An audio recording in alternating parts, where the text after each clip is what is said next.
The Spaniards came to Cuba 500 years ago, and in that time, hurricanes have pounded this island over and over again.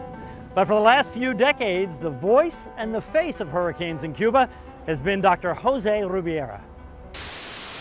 Jose has been explaining the weather on Cuban television for 33 years. Today, he's respected inside and outside the country as the director of Cuba's Meteorological Institute. But when he first went on the air, mixing meteorology and television was a new idea here. I started because I thought that the weatherman, meteorologist, should be on TV to talk directly to the people. At that time, it was not that way. But now, generations of Cubans have grown up watching José Rubiera, and he's earned their trust with his straight-to-the-point hurricane coverage designed to inform and educate, and especially to keep his people safe.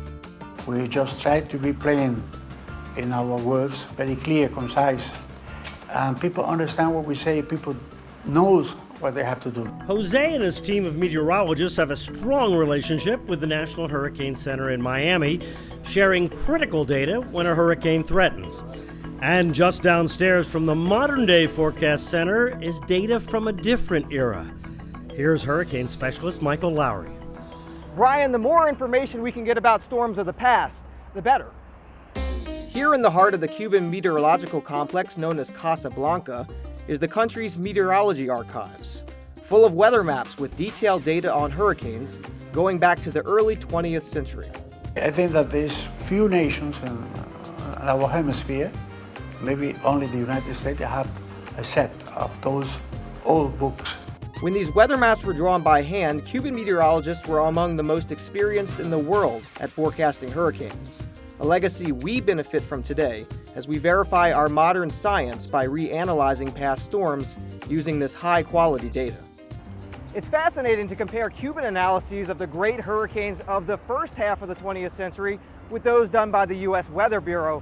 In this case, more information is definitely better, Bryan. Thanks, Michael.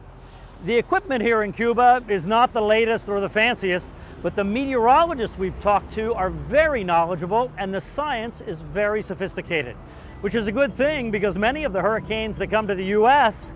come this way first. In Havana, Cuba, along with storm surge specialist Michael Lowry, I'm Bryan Norcross, the Weather Channel.